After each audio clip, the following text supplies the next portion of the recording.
நேயர்கள் அனைவருக்கும் வணக்கம். வெண்முரசு எழுதழல் அத்தியாயம் 29. ஆடலின் வண்ணங்கள் 7.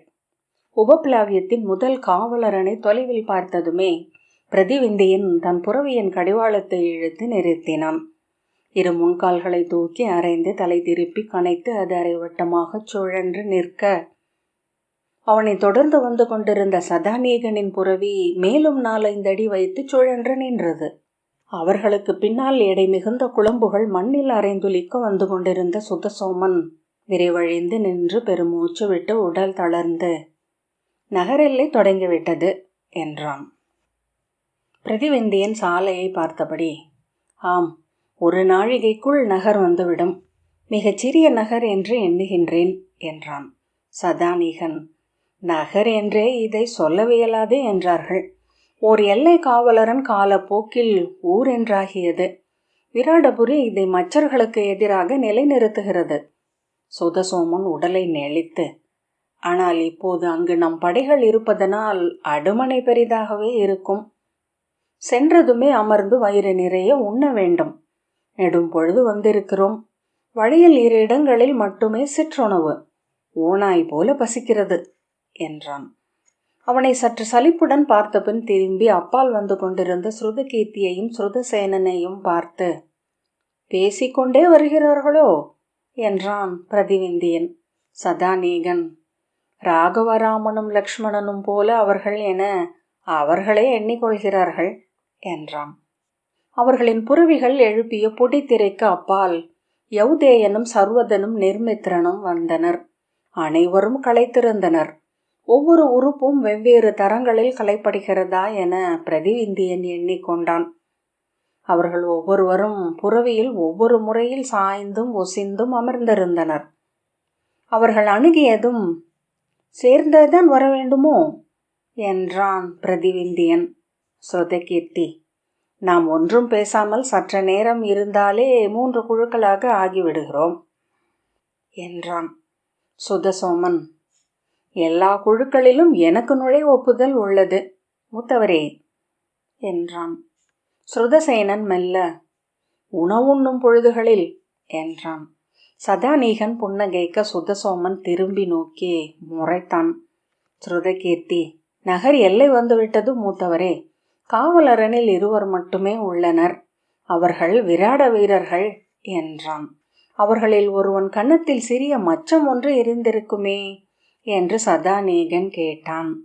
ஸ்ருதகீர்த்தி, ஆம், சற்று அகவை முதிர்ந்தவனின் கன்னத்தில் என்றான். அவன் மைந்தன் ஒருவன் கீழே நின்றிருக்கிறான். சதாநீகன் நகைத்து சுதசோமனிடம், நோக்கும் தோறும் கூர்த்தீட்டப்படும் விழிகள் என்றான். ஆசிரியர் சொல்வதுண்டு, கூர்விழி கொண்டவை சிறியவற்றை மட்டுமே நோக்கும் தீயுள் கொண்டவை என என்றான் சுதசோமன். ஸ்ருதகீர்த்தி, இதற்கெல்லாம் என்னால் மறுமொழி சொல்ல முடியும் என்றான். பிற 3 மறுகணைந்து புறவி கடிவாளத்தை இழுத்து நின்றனர். அவர்களை சூழ்ந்து எழுந்த செம்மண் பொடிப்படலம் மெல்ல அடங்கியது. புறவிகள் பெருமூச்சு விட்டன. அவற்றின் வாயிலிருந்து நுரை வழிந்தது. ஒரு புறவி தும்மலோசையிட்டு தலையை குலுக்க மணி யோசை எழுந்தது. இன்னொரு புறவி காலை தட்டியபடி சுழல முயன்ற போது யௌதேயன் அதை கடிவாளத்தை இழுத்து அடக்கினான். பிரதிவிந்தியன், இந்நகரில் அரச குடியினர் என்று யார் இருக்கிறார்கள்? கோட்டை எவர் காவலில் என்றான். சதாநீகன், இளையவன் அபிமன்யு நேற்று முன்னாலே இங்கு வந்து விட்டான் என்றார்கள். எந்தையரும் அன்னையும் நாளை மறுநாள் தான் வருகிறார்கள். விராட இளவரசர் நாளை வந்து சேர்கிறார். கோட்டை நமது சிற்றமைச்சர் சுரேசரின் பொறுப்பில் உள்ளது என்றான். ஸ்ருதகீர்த்தி கண்கள் சற்று சுருங்க, அவன் தந்தையருடன் சேர்ந்து வருவதாகத்தானே சொல்லப்பட்டது என்றான். சர்வதன், இல்லை, அவர் முன்னரே கிளம்பிவிட்டார் என்றான். ஸ்ருதசேனன் புன்னகையுடன், தன் மணமகளை பார்க்க விழைந்திருக்கலாம் என்றான். சுதசோமன், மைந்தர் பிறப்பதற்குள் மனைவியர் முகத்தை தெளிவாக பார்த்து விடுவது நல்லது என்றான். ஸ்ருதகீர்த்தி ஒரு கணம் அவன் விழிகளை பார்த்துவிட்டு திரும்பி கொண்டான். பிரதிவிந்தியன், என்ன பேச்சு இது என்ற பின், நம்மில் எவரேனும் முன்னரே சென்று அங்கு நான் வந்து கொண்டிருக்கும் செய்தியை அறிவிக்க வேண்டும். 18 ஆண்டு அகவை நிறைந்த பின்னர் இந்திரபிரஸ்தத்தின் எல்லை கடந்து நான் செல்லும் முதல் நகர் இது. பட்டத்து இளவரசனுக்குரிய முறைமைப்படி நான் இங்கு வரவேற்கப்பட வேண்டும். கோட்டை முகப்பில் என் கொடி எழ வேண்டும். கோட்டை காவலர் அணிநிறை கொண்டு படைக்கலங்கள் தாழ்த்தி வரவேற்க வேண்டும். அரச குலத்தார் ஒருவர் வந்து என்னை எதிர்கொண்டு அழைத்து செல்ல வேண்டும் என்றான். சதாநீகன் யௌதேயனிடம், தாங்களே சென்று சொல்வதே முறை மூத்தவரே என்றான். சுதசோமன், ஆம், அவர் செல்வது மூத்தவர் செல்வதற்கு நிகர் என்றான். நிர்மித்ரன் புன்னகைத்தான். யௌதேயன், ஆம், நான் சென்று அபிமன்யுவிடம் சொல்கிறேன் என்றான். நூல்களில் என்ன சொல்லப்பட்டிருக்கிறது என்று எடுத்துரைக்கிறேன். ஸ்ருதசேனன், சொல்ல வேண்டிய முறைப்படி சொல்ல வேண்டும். அவன் எந்நிலையில் இருக்கிறான் என்று எவரும் சொல்ல முடியாது. இளமைந்தனாகவா இரக்கமற்ற வில்லவனாகவா எவ்வொருவை அணிந்திருக்கிறான் என்பதை அவனே சொல்லிவிட முடியாது என்றான். யௌதேயன், நான் பார்த்து கொள்கிறேன் என்றான். பிரதிவிந்தியன் சர்வதனிடம், நீயும் உடன் செல் என்றான். சர்வதன், ஆம் மூத்தவரே, அவ்வாறே எண்ணுகிறேன் என்றான். சுதசோமன், நாம் அனுப்பாவிட்டாலும் அவன் கிளம்பி செல்வான். எண்ணி இருங்கள். நாம் நகர் நுழையும் போது நம்மை எதிர்கொள்ள வரும் கூட்டத்தில் அவன் இருக்க மாட்டான். நேராக அடுமணிக்கு சென்றால் மட்டுமே அவன் உண்டு எஞ்சிய உணவை நாம் கைப்பற்ற முடியும் என்றான். பிரதிவிந்தியன், மந்தா, மீண்டும் உணவை பற்றி ஒரு சொல்லும் எடுக்க உனக்கு ஒப்புதல் இல்லை. சலித்து விட்டேன் என்றான். சதாநீகன் சிரித்து, உணவை பற்றி பேசாதே என்ற ஆணை பிறக்காத ஒரு நாள் நம்மிடையே இல்லை. உணவை பற்றிய பேச்சொழிந்த பொழுதும் இல்லை என்றான். சுதசோமன், ஏன் பேசக்கூடாது? நானே மூத்தவரின் பேச்சில் சலிப்புற்றிருக்கிறேன். ஏடுகளுடன் புலவர்களும் முழவுகளுடன் சூதர்களும் இருபுறமும் கண்ணுக்கு தெரியாமல் தொடர்ந்து வருகிறார்கள் என்று எண்ணிக்கொண்டு ஒவ்வொரு சொல்லையும் எடுக்கிறார். எனக்கே எளிதாகவும் இயல்பாகவும் எவராவது பேசினால் புரிந்து கொள்ள முடியாமல் ஆகிவிட்டது என்றான். பிரதிவிந்தையன், போதும், செல்வோம் என்று சொல்லி புறவியை இழுத்து முன்னால் சென்றான். சுதசோமன், உணவுண்பதில் பிழையென ஏதுமில்லை. எந்தை உண்ணாத உணவையா நான் உண்கிறேன் என்றான். தந்தையரின் நினைவு அவர்கள் அனைவரின் விழிகளையும் கனிவு கொள்ளச் செய்தது. சீராக குளம்படிகள் ஒலிக்க சென்ற புறவிகளின் மீது தலை குனிந்து தோள் தளர்ந்து கடிவாளத்தை மெல்ல பற்றியபடி அவர்கள் சென்றனர். சற்று நேரத்திற்கு பின் ஸ்ருதசேனன், எந்தை எப்படி இருக்கிறார் என்று தெரியவில்லை. 13 ஆண்டுகளுக்கு முன் நிகரிலா அழகனாக தெரிந்தார் என்றான். ஸ்ருதகீர்த்தி சிரித்து, இப்போது முதுமையின் அழகு கொண்டிருப்பார் என்றான். சுதசோமன், எந்தை முதுமை கொண்டிருக்க மாட்டார் என்று எண்ணுகிறேன். 5 புலன்களிலும் இறுதி வரை கூர்மழுங்காதது நாவு மட்டுமே. சுவை தேர்ந்து உண்ணவும் சுவை சமைத்து எடுக்கவும் திறன் கொண்டவர் அவர். உணவு அவரை ஆற்றல் குன்றாது வைத்திருக்கும் என்றான். அவர் திரும்பி வந்ததுமே இவர்கள் மூவருக்கிடையே உணவுக்கான போர் தொடங்கும் என நினைக்கிறேன் என்றான் ஸ்ருதகீர்த்தி. சதாநீகன், தந்தையர் ஐவரை பற்றி நான் அடிக்கடி எண்ணுவதுண்டு. நம் சித்தத்தின் காலமின்மையில் அவர்கள் செதுக்கப்பட்டிருக்கிறார்கள். அப்பால் காலத்தின் பேரொழுக்கில் சென்று கொண்டும் இருக்கிறார்கள். நேரில் காண்கையில் நாம் திகைத்து சொல்லிழப்போம் என்பதில் ஐயமில்லை என்றான். ஆனால் 2வது தந்தை மட்டும் மலைகளைப் போல மாறா உடல் கொண்டு எப்போதும் இருப்பார் என்று என் உள்ளம் சொல்கிறது. ஸ்ருதசேனன் இணையாக புறவியில் வந்து கொண்டிருந்த சதாநீகனையும் நிர்மித்ரனையும் பார்த்து, காம்பில்யத்தில் ஒரு சுவரோவியம் உள்ளது. பாஞ்சால அரசி மனம் கொண்ட காட்சி. அதில் தந்தை நகுலர் இவர்கள் உருவில் இருந்தார் என்றான். திரும்பி பார்த்த ஸ்ருதகீர்த்தி, ஆடிப்பாவைகள் போல 2ஆகிவிட்டார் என்ற பின், ஒரு முறை சதாநீகன் ஏரியில் குனிந்து முகம் கழுவி கொண்டிருந்தான். சரிவிறங்கி வந்த நான் இவர்கள் இருவரும் அங்கே பேசிக் கொண்டிருப்பதாக எண்ணி மயங்கிவிட்டேன் என்றான்.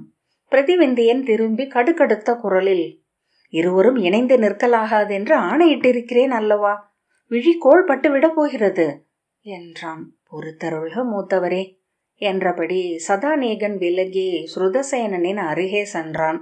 சுதசோமன், நானும் சர்வதனும் மற்போரிடுகையில் என ஏதோ சொல்லத் தொடங்க, இரட்டையொருவர் எவராயினும் சேர்ந்து பிறர் விழி முன் நிற்கலாகாது, இது என் ஆணை என்றான் பிரதிவிந்தியன். சுதசோமன், அவ்வண்ணமே என்றான்.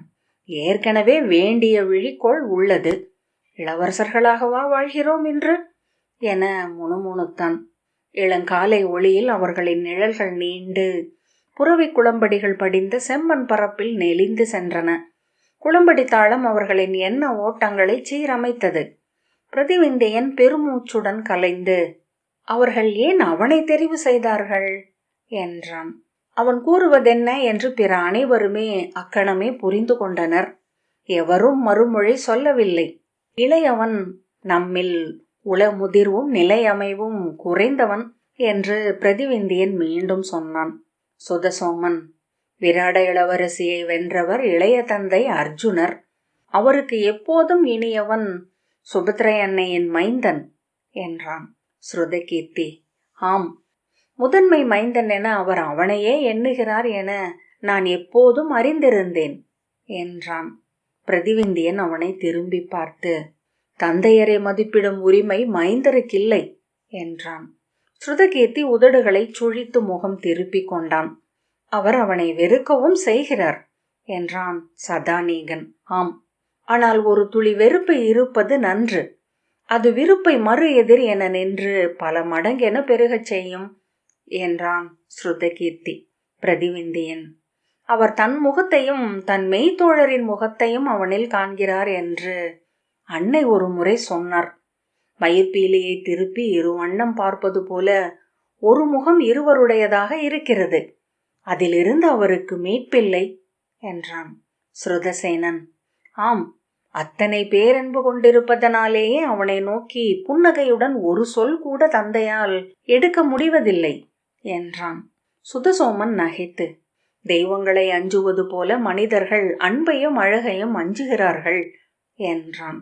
பின்னர் அவனே தனக்குள் என மகிழ்ந்து, மூத்தவரே, இம்மண்ணில் மானுடர் அஞ்சாத ஒரே தெய்வம் அன்னம்தான் என்றான். ஸ்ருதகீர்த்தி நகைத்து, மூத்தவரை போலவே பேசத் தொடங்கிவிட்டீர்கள் என்றான். பிரதிவிந்தியன் திரும்பி சுதசோமனை பார்த்த பின், அவ்வப்போது இவனும் உகந்த சொற்களை சொல்லத் தொடங்கி இருக்கிறான் என்றான். இளையவனே, எண்ணிக்கொள், பேரழகும் பேரன்பும் தெய்வங்களுக்குரியவை. தெய்வங்களுக்குரியவை மானுடருக்கு உவகையை அளிப்பதில்லை. பெருந்துயரை, பேரச்சத்தை, எல்லையற்ற அலைக்கழிப்பை மட்டுமே அளிக்கின்றன. ஆனால் அவை தெய்வமெழும் கணங்கள் என்பதனால், அவற்றை தொட்டதுமே மானுடத்தின் எல்லைகளை கடந்து விடுவதனால் மானுடர் அவற்றை தேடி சென்று கொண்டிருக்கிறார்கள். எரியிலிருந்து விலக விட்டில்களால் இயலாது என்றான். சதாநீகன், அபிமன்யு இந்த திருமணத்தை ஒரு பொருட்டென எண்ணவில்லை என்றுதான் நான் அறிந்தேன் என்றான். ஸ்ருதகீர்த்தி, அவனுக்கு எப்போதுமே பெண்கள் ஒரு பொருட்டில்லை. தந்தையின் நேர் குருதி அவன், மாதுளரின் குருதியும் கூட. தந்தைக்கு பெண்கள் பொருட்டல்ல, அவர் தோழருக்கு பெண்களன்று பிரிதொன்றும் பொருட்டில்லை என்கிறார்கள் என்றான். நாம் தந்தையரை களியாடுவது எதற்காக? நம்மை அவர்களிடமிருந்து விடுவித்துக் கொள்ள விழைகிறோமா? அல்லது அவர்களே நாம் என்பதன் எளிமை உணர்வை அதை கொண்டு கடக்கிறோமா என்றான் சதாநீகன். நாம் அபிமன்யுவை பற்றி பேசிக் கொண்டிருந்தோம். அபிமன்யுவின் பெயர் மீண்டும் பிரதிவிந்தியனை முகம் சுருங்கச் செய்தது. பிறர் ஒருவருக்கொருவர் விழிகளால் நோக்கிய பின் அவனிடம் மீண்டும் சொல் எடுக்க வேண்டாம் என்று முடிவு செய்தனர். குளம்படி ஓசைகள் மட்டும் சாலையில் ஒலித்தன. பிரதிவிந்தியன் நீண்ட நேரத்திற்கு பின் அந்த அமைதியை உணர்ந்து, இளையோனே, நெடுங்காலத்திற்கு முன் பாண்டுவின் மைந்தர் என்னும் அடையாளம் மட்டுமே கொண்டிருந்த நம் தந்தையருக்கு மீண்டும் அரசிலங்குமரர்கள் என்னும் இடத்தை அளித்தது பாஞ்சாலத்தின் மன உறவு. படை கொண்டவர்களாக, உறவு சூழ்ந்தவர்களாக அவர்களை அது மாற்றியது. பின்னர் அவர்கள் அடைந்த அத்தனை வெற்றிக்கு பின்னாலும் துருபதர் இருந்தார்.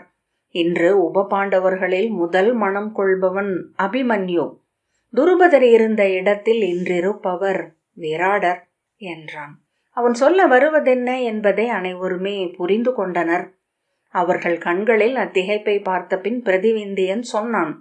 விராடபுரியில் மாற்றொரு கொண்டு நுழைந்ததுமே நம் சிறிய தந்தை சகதேவர் அவள் பிறவி நூலை நோக்க பேரரசின் முதலரசியாக அமர்வாள் என்றும், அவள் வயிற்றில் பிறக்கும் மைந்தனே இந்திரபிரஸ்தத்தின் அரசனாகவும் அவன் குருதியினரே நம் கொடி வழியினராகவும் ஆவார்கள் என்றும் கணித்திருக்கிறார் சதாநீகன். அவ்வாறென்றால் ஏன் அவளை அவனுக்கு என முடிவெடுத்தார்கள் என்றான் சுதசோமன். மூத்த தந்தையின் இடத்தில் நான் இருந்தால் அதையே செய்திருப்பேன். ஒரு மன உறவினூடாக அவர் யாதவர்களையும் விராடர்களையும் ஒருங்கிணைத்திருக்கிறார். மூத்தவரே, இன்று நமக்கு இருக்கும் 2 படைப்புலங்கள் அவர்கள் மட்டுமே. பிரதிவிந்தியன் நீண்ட பெருமூச்சு விட்டு, ஆம், எம் முடிவாயினும் அது எந்தையால் எடுக்கப்படும் என்றால் மறுசொல் எழ முடியாத தெய்வ ஆணையும் ஊழின் தொடரும் தான். உபப்ளாவியத்தின் கோட்டை வாயிலில் சுரேசர் காலை வெயிலில் வழிந்த வியர்வையுடன் மேலாடையால் முகத்தை விசிறியபடி காத்திருந்தார். தொலைவில் பிரதிவிந்தியனின் புறவி தெரிந்ததும் கோட்டைக்கு மேல் 2 முரசுகள் முழங்கத் தொடங்கின. பிரதிவிந்தியனுக்குரிய ஆளிலை கொடி மேலேறியது. சுரேசர், அனைவரும் சித்தமாகுக என்றார். யௌதேயன், இத்தனை வீரர்கள் மட்டும்தானா என்றான்.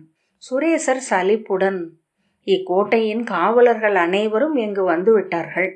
அரண்மனை காவலரை இங்கு கொண்டு வந்தால் அரண்மனை காப்பற்றதாக ஆகும் என்றார். யௌதேயன் நிறைவின்மையுடன் தன்னை சூழ்ந்து நின்ற காவலர்களை பார்த்தான். அவர்களில் இந்திரபிரஸ்தத்தில் இருந்து வந்தவர்கள் மட்டுமே முறைமைகள் பயின்றவர்களாகவும் ஆகவே பதற்றமற்றவர்களாகவும் இருந்தனர். விராட வீரர்கள் ஒருவரை ஒருவர் பார்த்து கொண்டும் தங்கள் உடைகளையும் படைக்கலங்களையும் சீரமைத்து கொண்டும் காற்றில் கிளைகள் என அசைந்தபடியே இருந்தனர். ஒருவன் தேவையில்லாமல் இழித்து கொண்டிருந்தான். ஒரு முதியவர் மூக்கை விரலால் நோண்டி கொண்டிருந்தார். பிரதிவிந்தியன் புறவியின் விரைவை குறைத்து சீர்நடையில் காற்றில் பஞ்சென கோட்டை நோக்கி வந்தான். சுரேசர், பிற எதையும் கற்கவில்லை என்றாலும் இதில் மட்டும் தேர்ந்திருக்கிறார் என்றார். யௌதேயன், அவர் இந்திரபிரஸ்தத்தின் பட்டத்து இளவரசர். இச்சொற்கள் அவரை பற்றியதென்றால் அது அரச குற்றம் என்றான். சுரேசர், இந்திரபிரஸ்தம் என்னும் அரசு என்றில்லை என்றார். யௌதேயன் முகம் சினத்தில் சிவந்தது. பின்னர், இதை தாங்கள் பாண்டவரசர்களிடம் சொல்ல முடியுமா என்றான். எங்கும் எண்ணியதை சொல்வதற்கு பெயர்தான் அமைச்சு பணி என்று சொன்ன சுரேசர், இந்த முறைமைகள் எவைக்கும் இவர் உரியவர் அல்ல. இளைய மைந்தர் ஒருவரின் விளைவென்பதால் மட்டுமே இது இங்கு அமைக்கப்படுகிறது. பாண்டவர்கள் எந்த நிலத்தின் மேலும் முற்றுரிமை கொண்டவர்கள் அல்ல. இச்சிறு கோட்டையின் அரியணையில் விராடரின் மனமுறை பொருட்டே யுதிஷ்டர் அமர்ந்திருக்கிறார். இது விராட இளவரசி உத்தரையின் உரிமை நகர். அவளை மனம் கொள்பவருக்கு உரியது. பட்டத்து இளவரசருக்கு இங்கு எந்த முறையுரிமையும் இல்லை என்றார். யௌதேயன் தனிந்து, பொறுத்தருள்க அந்தனரே, அவரிடம் அதை சொல்ல வேண்டியதில்லை.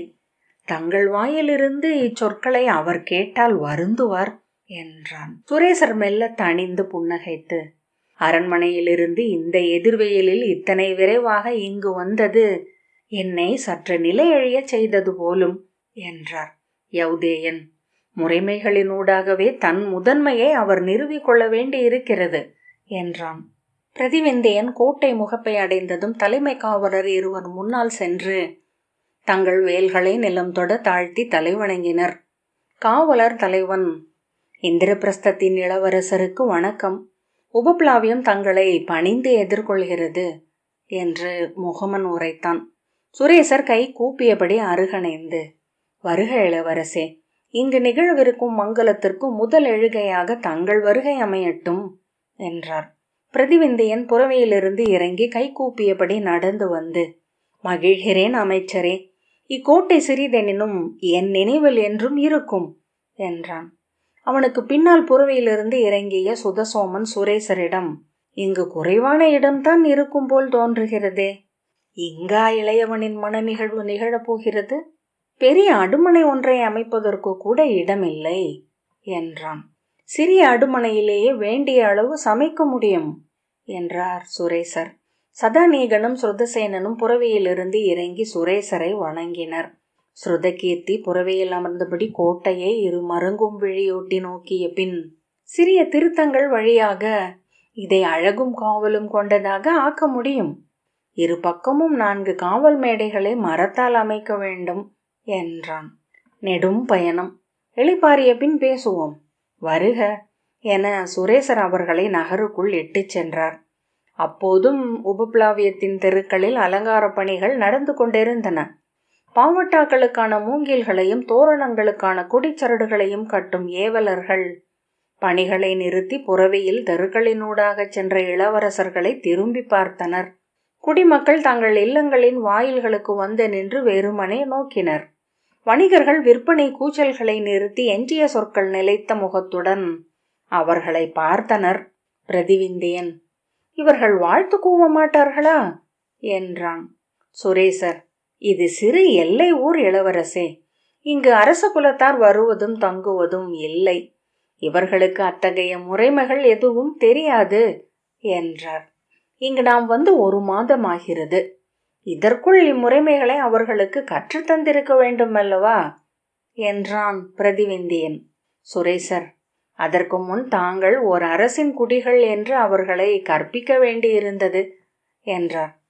அவர் கூறியதன் பொருள் புரியாமல் திரும்பி பார்த்த பிரதிவிந்தியன், அத்தனை மக்களும் ஏதேனும் அரசனின் குடிகளே என்றான். சுரேசர் புன்னகையுடன் ஆம் என்றார். அத்தனை விலங்குகளும் பறவைகளும் பூச்சிகளும் புழுக்களும் கூட. பிரதிவிந்தியன் அவரை திரும்பி நோக்க, நிலம் என்பது உயிர் குலமே என்றார். அவன் தலை அசைத்தான். சுதசோமன், தெய்வங்கள் என்றான். சதாநீகன், வெறுமனே இருங்கள் மூத்தவரே என்றான். அரண்மனை முகப்பில் அபிமன்யுவும் பிரலம்பனும் முதன்மை காவலர் 7 மங்களச்சூதரும் அவர்களுக்காக காத்து நின்றனர். புறவிகள் அரண்மனை முற்றத்தை அணுகியதும் முரசுகள் முழங்கத் தொடங்கின. கொம்புகள் உடன் இணைந்தன. இங்கு மங்களச் செய்தியர் கூடவா இல்லை என்று பிரதிவேந்தியன் கேட்டான்.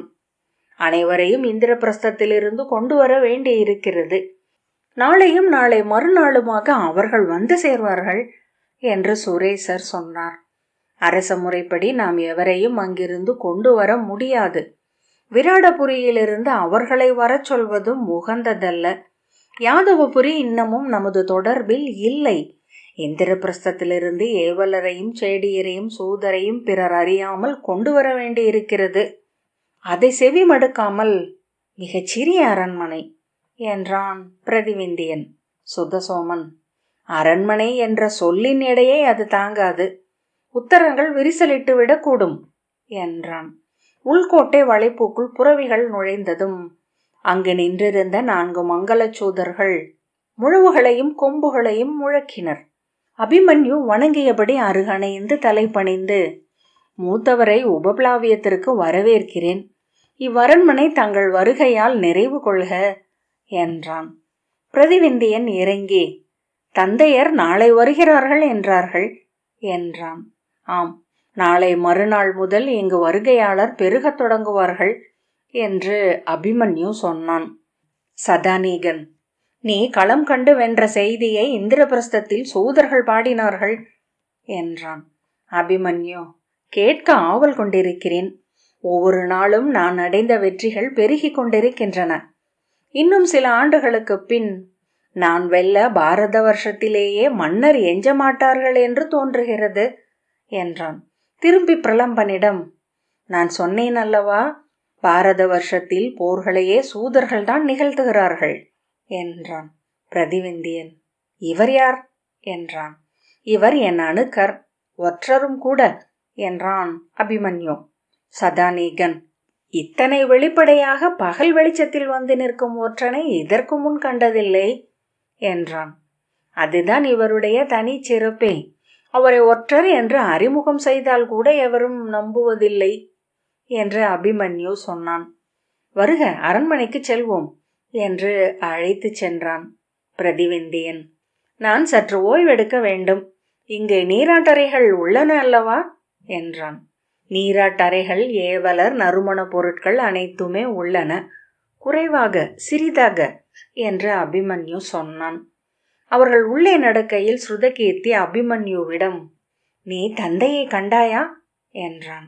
அபிமன்யு, ஆம், காம்பில்யத்தில் நேருக்கு நேர் கண்டேன் என்றான். ஸ்ருதகீர்த்தி, முதிர்ந்திருக்கிறாரா? உடல் நலம் குன்றியுள்ளாரா என்றான். உண்மையை சொல்லப்போனால் நான் ஒரு முறைதான் பார்த்தேன். உடனே விழிகளை விலக்கிக் கொண்டு தலை குனிந்தேன். அதன் பிறகு நோக்கவே இல்லை. அவர் குரலை வைத்து பார்த்தால் முதுமையோ நலிவோ இல்லாமல் இருக்கிறார் என்றுதான் தோன்றுகிறது என்றான் அபிமன்யு. மூடன் என்று ஸ்ருதகீர்த்தி தலையை திருப்பிக் கொண்டான். சுதசோமன் திரும்பி, எந்த எப்படி இருக்கிறார் என்றான். காலமில்லா மாமலைகளைப் போல என்று அபிமன்யு சொன்னதும் அவன் முகம் மலர்ந்தது.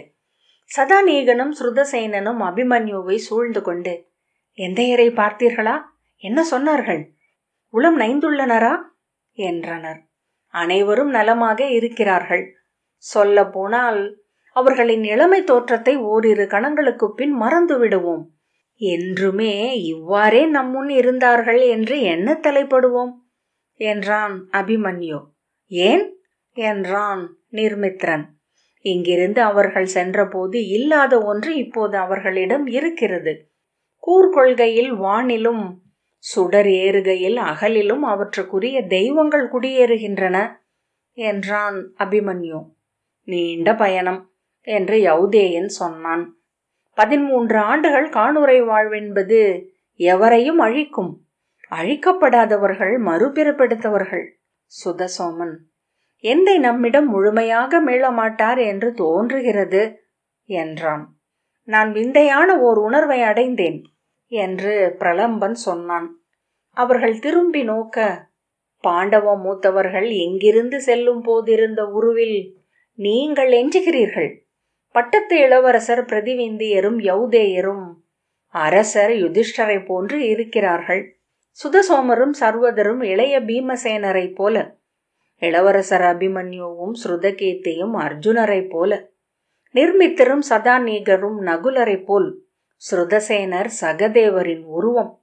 தங்களை உங்கள் வடிவில் இங்கு விட்டுவிட்டு கிளம்பி சென்று பிரிதென்றென உருமாறி மீண்டும் வந்திருக்கிறார்கள். அவன் எண்ணியதற்கு மாறாக அவர்கள் அனைவரும் ஆழ்ந்த அமைதியை அடைந்து ஓசையின்றி நடந்தனர். பிரலம்பன் தான் பிழையாக ஏதேனும் சொல்லிவிட்டோமா என எண்ணினான். ஆனால் அந்த ஒப்புமையின் இனிமை அவன் நெஞ்சில் இருந்தமையால் அதை பொருட்படுத்தவும் தோன்றவில்லை. எழுதழல் 29வது அத்தியாயம் இத்துடன் நிறைவு பெற்றது. நன்றி.